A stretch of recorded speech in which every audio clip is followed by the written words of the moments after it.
Flirting has a bad name. Too often, it seems a supreme form of duplicity, a sly attempt to excite another person and derive gratification from their interest without any corresponding wish to go to bed with them. It looks like a manipulative promise of sexual affection that at the last moment leaves its targets confused and humiliated. In our sadness, back home alone after the nightclub or the party, we may rail against the flirt for only flirting, when it had appeared there would be so much more. But this kind of pattern represents only one unedifying and regrettable possibility around flirting. At its best, flirting can be a vital social process that generously lends us reassurance and freely redistributes confidence and self-esteem. The task is not to stop flirting, but to learn how better to practice its most honourable versions. Good flirting is, in essence, an attempt driven by kindness and imaginative excitement to inspire another person to believe more firmly in their own likability, psychological as much as physical. It is a gift offered not in order to manipulate, but out of a pleasure at perceiving what's most attractive in another. Along the way, the good flirt must carefully convince us of three apparently contradictory things: that they would love to sleep with us, that they won't sleep with us, and that the reason why has nothing to do with any deficiency on our part. Good flirting exploits with no evil intent an important truth about sex: that what is often most enjoyable about sex is not the physical process itself, so much as the idea of acceptance that underpins the act. The notion that another person likes us enough to accept us in our most raw and vulnerable state, and is in our name willing to lose control and surrender aspects of everyday dignity. It is this concept, far more than the deft touching of skin, that is what contributes the dominant share of our pleasure as we undress someone for the first time or heed their request to call them the very rudest words we know. The good flirt knows this and is therefore spared a guilty sense that they might not be in a position to offer their lovers anything valuable. They are wisely convinced that it is eminently possible, simply over a dinner table or in the kitchen at work, to gift a person just about the most wondrous aspect of sex itself, simply through the medium of language. The good flirt is an expert too in how correctly to frame the fact that there won't be sex.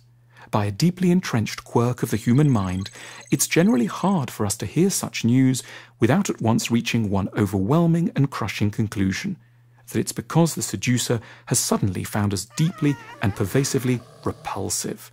The good flirt loosens us from such punitive narratives. They powerfully appeal to some of the many genuine reasons why two people might not have sex that have nothing to do with one person finding the other disgusting. For example, because one or both party already has a partner, because there's an excessive age gap, a gender incompatibility, an office that would disapprove, a difficult family situation, or, most simply, a lack of time. Freed from the rigid and blunt supposition that flirting has to be the prelude to actual sex, the good flirt can artfully imply how different things might have been if the world had been more ideally arranged. And the recipient of the flirt can, with equal grace, assent to the story without a need to twist it through self-hatred. We all stand in need of reminders of what's tolerable and exciting about us. It's a desperate foreshortening of possibilities to insist that such reawakening can only be justified by actual intercourse.